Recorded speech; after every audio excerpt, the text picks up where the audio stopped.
First, the criminalization of pregnancy outcomes.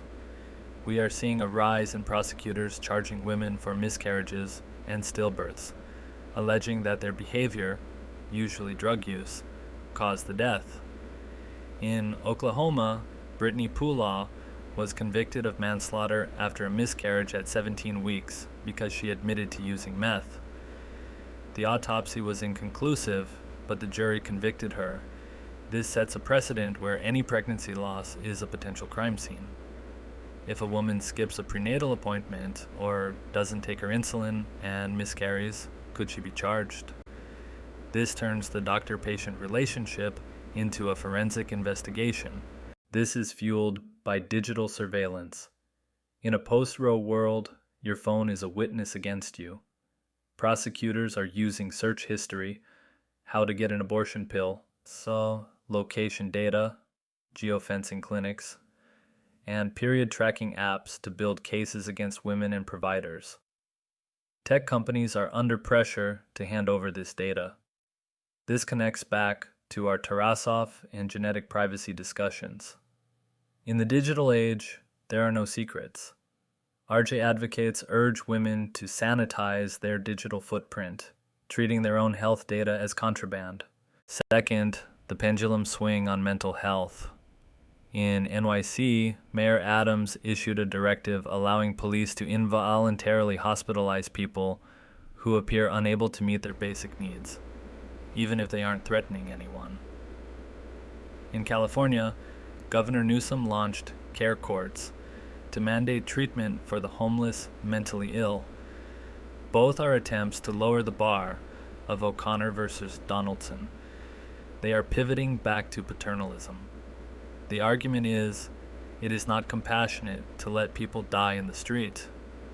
The counter-argument is, without housing, this is just a revolving door of arrests. We are watching the legal standard of liberty being renegotiated in real time. Third, the constitutional crisis of federalism. We are facing what legal scholars call the fugitive uterus problem. Can Texas punish a citizen for traveling to New Mexico to get an abortion? Normally, states cannot regulate conduct outside their borders.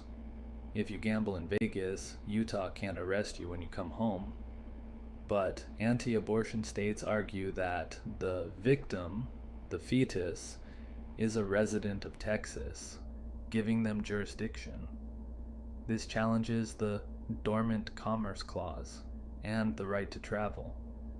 We are heading toward a conflict between states that looks uncomfortably like the 1850s fugitive slave debates. We are also watching the Supreme Court case regarding EMTALA and Idaho. If the court rules that state abortion bans trump the federal duty to stabilize, it breaks the uniform standard of emergency care in America. It means that the definition of emergency care is no longer medical, it is political. It would allow states to carve out exceptions to federal safety nets based on ideology. This would fundamentally weaken the power of CMS and the federal government to set a floor for healthcare quality. Finally, the expansion of conscience clauses.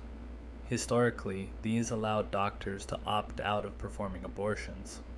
Now, we are seeing laws allowing pharmacists to refuse to fill prescriptions, or insurers to refuse to cover PrEP, HIV prevention, based on religious objection. The Trump administration created a conscience and religious freedom division within HHS. The conflict is, does your license to practice medicine compel you to serve the public, or does your religious freedom allow you to pick and choose patients? The trend is shifting toward protecting the provider's conscience over the patient's access. What does this mean for you?